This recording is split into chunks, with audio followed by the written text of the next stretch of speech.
tough girl. And you're really not. And I'm like an eggshell. Yeah. And I think what also happens is that we're not taught. I know for me, I can't speak for everyone else, but I know that as a young woman growing up, I wasn't taught the importance of self-care and self-preservation. I had to learn that. My mom taught, she was a very She beat that all in my head. Generation didn't talk. That's the difference between them. They didn't talk. They didn't do what talk. I say because I said it. That was it. It was like, you're a child, you listen to me. And I'm like, okay, but as a child, you know, I need you to help me, guide me in this world. You know, I didn't go to my mom and talk to her about boys, talk about her about my menstrual.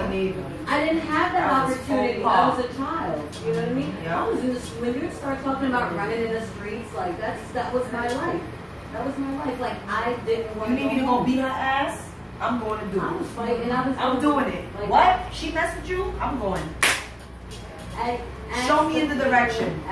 Like that's why I said our lives are so parallel, and it's important that we recognize each other's strength in our struggle, because we're all facing something. We're all going through something. And when you shared about your story, I was just like, she lived my life. I'm like, she's living my life. Yeah. My father was an alcoholic, functional alcoholic, went to work every day, did what he was supposed to do. But when he came home, he reminded us that we were his issue. You know, he reminded us that he should have left us in Jamaica. He reminded us that we weren't worth nothing. And now, I know for a fact that my father didn't mean those things. He just was angry. Because of the weight of the world. Yep. And not knowing how to navigate in foreign spaces. So I got that early. But, you know, you can't help to think how my life would have turned out had I just had a little bit more love. Yeah. Love. Well, my dad, he loved us. I just think that he let the weight of the world itself do him. He latched on to women after that I was introduced to.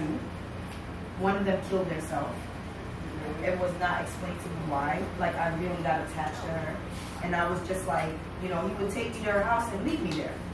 Like, you're gonna spend the night with, she was an Indian. It was so long ago, I tried to forget it so bad that I actually did forget her name.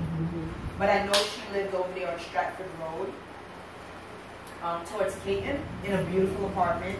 And it was funny because I have little bouts of memories of her. Like, I guess maybe this is when IKEA was all the way in Jersey, so she had these paper, like a chandelier. Like chandeliers, I remember. But I know that people only got that from IKEA back then in the 80s. Yeah. So I remember her apartment was IKEA'd out. It was beautiful, it was high ceilings, it was gorgeous. Stratford Road over there by Church and Caton, their apartments were gorgeous back then. I don't know now, but I remember it, and I was so ready because I know that my dad was coming to get me for real, to take me to her house. Beautiful, Trini Indian woman. You were excited, right? And I was excited because she gave me what my mom didn't. Yeah. We're watching, you like horror movies? Come. We're watching horror movies in her beautiful apartment. It's just me and her. Attention is on me. She's brushing my hair. She's loving me. And then the next weekend, I'm like, okay, so we going by whatever. And he's like, I have something to tell you. I don't even know if it's true. He could have just broke up with her, was so angry and drunk that she killed herself on her. You know, like, I don't know. I never got confirmation. Like, I don't even remember her name to go searching. So, like, he came and I was like, all right, I'm ready. I got my bags packed. He's like, she's no longer with us. I'm like, oh. Okay. I guess I get over it, right? You have to. Right? Like, that's what I'm like, 11, 12 years old. You're not even allowed to mourn. I can't mourn her with my mom. Yeah. My mom wasn't a hater. She just was like, whatever makes you happy. But what I'm saying is that your dad didn't even allow you the opportunity to feel what you were feeling about this woman. And that's what I'm saying, like, as far as with what I realize, like a lot of parents do, they don't allow their children to be emotive.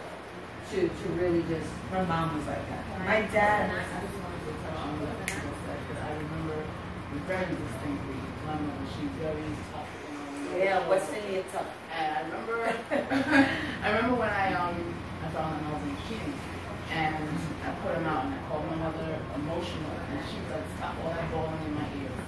Listen, everything you can't come back from is just stop all that crying." And she never allowed me that chance. Yeah, like, and you're like, you know what? You know, I'm right. Yeah, Shut it up, bitch. She never. It's like, what do you do with that? Yeah, like she didn't, you know, there was no comfort, there was no, you know, baby, I understand, you know, baby. come to my house. Right. It was just like, cut that right now. All that sniveling in my ear. You know, so I've learned to like always hide my emotions from them. No matter what I'm going through, I always put on this facade when she's around because I know that, well, I feel that I can't. I used to. And then one day I lost it. On both of them, I lost it. They didn't know what to do. She was like, I don't know, I'm scared, you know. She might beat me. Because I lost my mind. And it's like, you could tell when I'm about to lose my mind because I started looking around. And I'm like, I'm losing.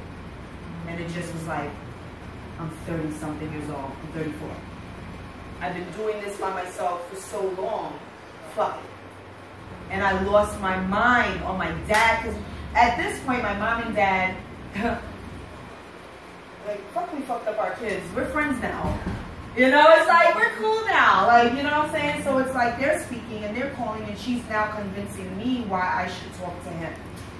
You know, your dad called today, you're not going to talk to him? And I'm like, I just had a baby. Let me just be happy I had a baby. Like, go away. So then one day I was like, I snatched the phone and this is the day I changed the number in the house. I snatched that phone and I was like, what do you want? When I was raped, you wasn't there. When I was being beaten by a man, you wasn't there. I'm 34 years old. What do you want? I'm on my fourth kid, my fourth baby daddy. What do you want? You can't help me, bro. That's how I'm talking to him now. I'm like, you can't help me, bro. There's nothing you could do for me, brethren. What do you want? And he's crying and he's drunk. My dad calls me when he's drunk. He calls my mom when he's drunk, crying all the time. And I'm like, oh my God. And now I'm like, your mother. This sniveling. What do you want? Every time you call me, you're crying. So annoying. Don't call me drunk. And now I'm like, leave me alone. I'm 34 years old. When I needed you, you weren't there. And I just can't right now. I can't be emotionally available to you when I have to be a mother to 4 kids. And be emotionally available to them. Right. How does that work? And then it's like, my mom is like, oh, you know, you need to forgive. Forgive you? Telling me to forgive? You never even had a man after my dad. Shut up. You never even gave yourself a chance to love someone else. So did she even really forgive? And I told her that. I was like, you didn't even give yourself a chance to move on. Like, why are you alone for freaking 34 years, yo? But is that about forgiveness or was she just that broken? She said nobody, listen, my mother came to the point where it's like, I have a house. I have a nursing degree. I have a bachelor's, summa cum laude. You know? I don't want no man taking that from me. Because you get to a place like And I appreciated that, but you can't preach to me. If you're not even giving me love, you're not even giving me a hug. When my mother used to come and pull a hug, I said,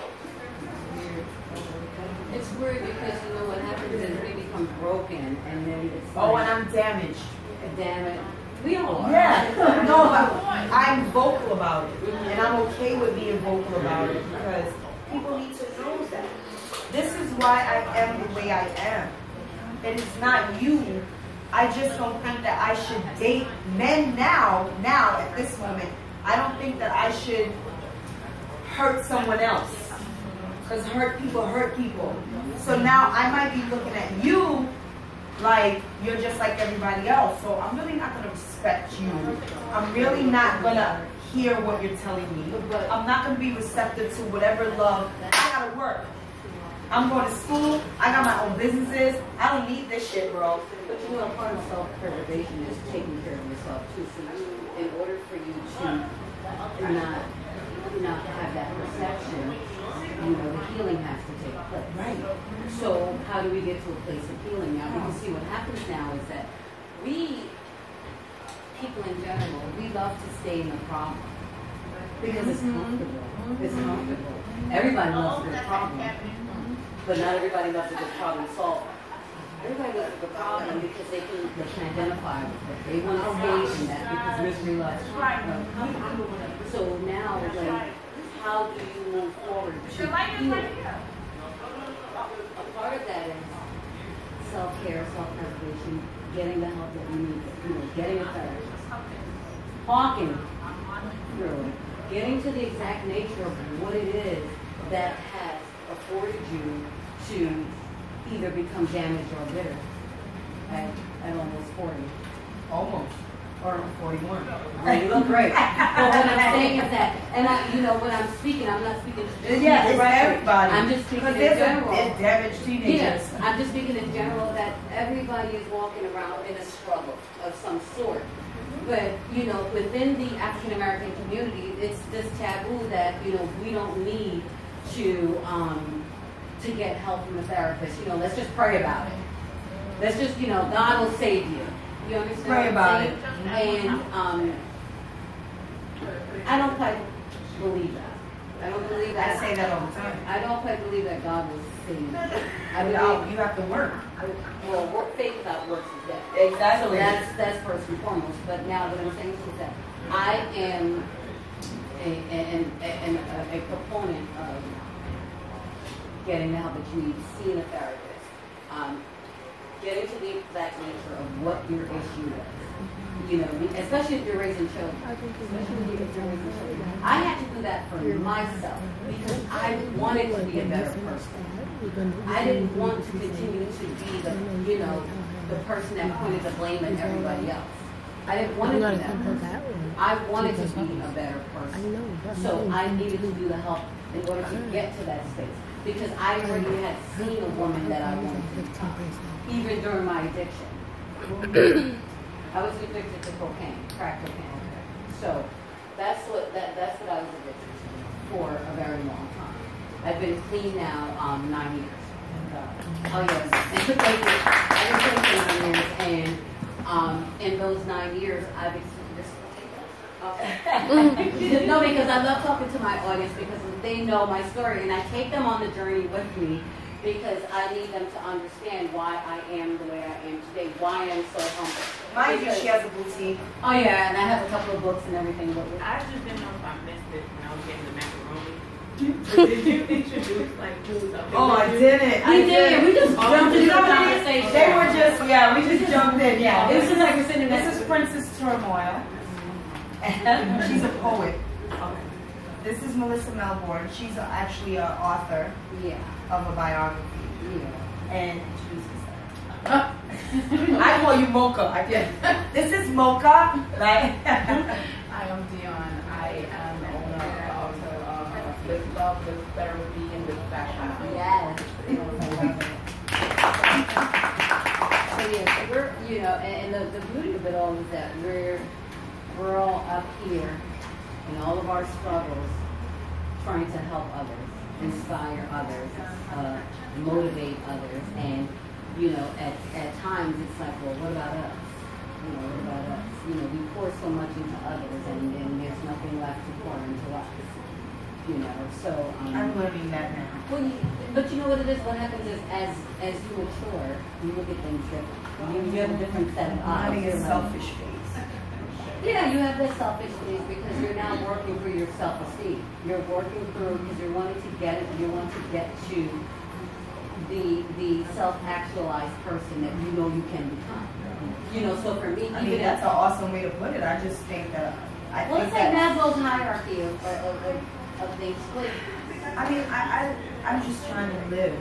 I think that if I But you're- don't do certain things, But you're even though you're trying to live, you're trying to be the best person that you can be. You're trying to be better than you're trying to be better than the person that you were yesterday.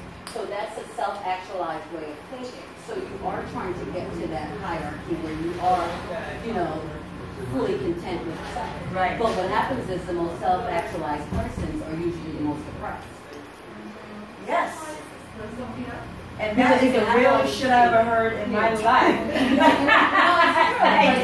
like, I'm like, I am the first person to admit to people that I'm depressed. And people don't like to hear that.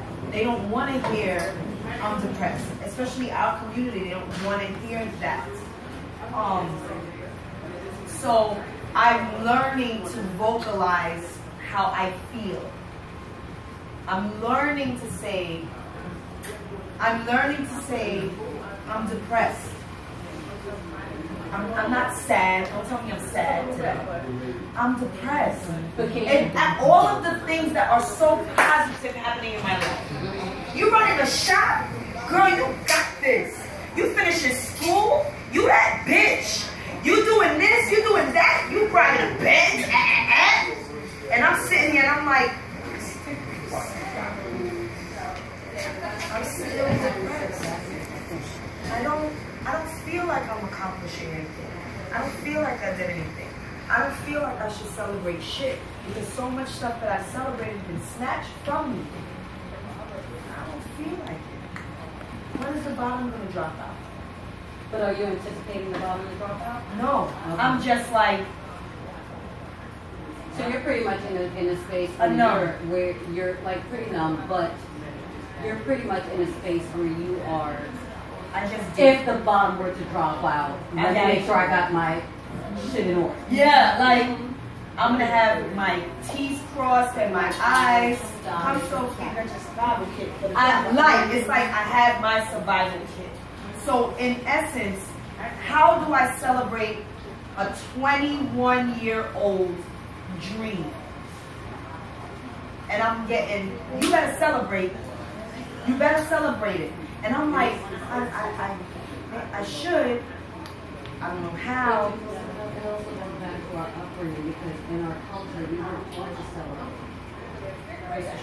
In my culture we weren't, if it was your birthday, happy birthday, go sit But down. here it is, I can do this for you though. Because I did it for my Yeah, mom. we should do it for everybody. When my mom was, she said to all of us, I'm going to go back to school. Everybody was like, what that mean to us? And I'm like, yes, Mom, you go back to school and get your whatever. And I didn't know, I just had one kid, I didn't have my GD. So I'm like, I was pregnant with my son that I didn't even know yet. So I'm like, yeah, you go back. But guess who was doing all of the footwork? My mother didn't know how to do this. I was typing like this from teenage. Middle and high school, they had that. They had typing class. Mm-hmm. You know what I'm saying? Anybody that went to middle and high school, they had typing class. So I was like, typewriter, not computer. Talk about, that's what I was using. White out. Oh shit, gotta line it back up with all the letters. Because you can't have the E above the I. You know what I'm saying? That's right. I'm like, that's what I was doing. So then I discovered my sister or somebody gave me a hand-me-down computer. So then I'm doing the research for my mother. I'm going to the library for my mother. I'm doing the footwork. Here's your paper. She taking it to school. She coming home with the book. She reading. She doing her homework. She's like, let me know what this word means. And I'm looking in the dictionary. I'm like, I think I know shelf, bookshelf, not Google, not yet. Bookshelf. It means such. Oh, man, thank you. Yeah. So now when she's graduating summa cum laude, which I still don't even know what that means, but whatever. Yeah. So when she graduating summa cum laude, and I'm 21, 22 years old, a couple of weeks pregnant with my son, not knowing that I'm pregnant, I have pictures. I'm looking pale and sick and bony. Because I didn't know I'm sick, but I ain't telling nobody I could have stomach virus. I was eating shit all the time, made me sick. So I'm like, sick, celebrating her, telling her, Mom, we need to celebrate this. Because my mom's story is sick. But my mother decided to tell me her story after my third kid. And I'm like, if you had told me everything. I lived my mother's life. I lived my mother's life. And if I had known this, I wouldn't have repeated it. Instead of 4 baby daddies, my mother got 3. Her story is sick when I tell you. She was born in Montserrat. But the hurricane, the volcano was destroying the island.